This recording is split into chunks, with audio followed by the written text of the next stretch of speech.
Hello, in this video I'm going to show you how to check your battery health on MacBook Air M4. To do it, go to the settings.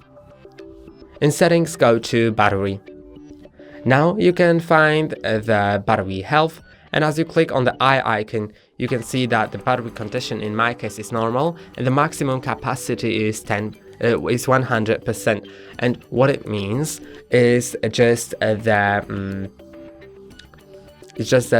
by default, when you get your Mac, it always has the 100%.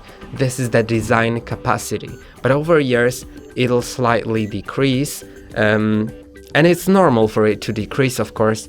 After several years, it may be like 80 or 70%, I guess, and that means that the full charge, like when it's, let's say, 80% in the maximum capacity, then when you have your laptop fully charged to 100%, it will be the same as if it was new and it was charged to 80.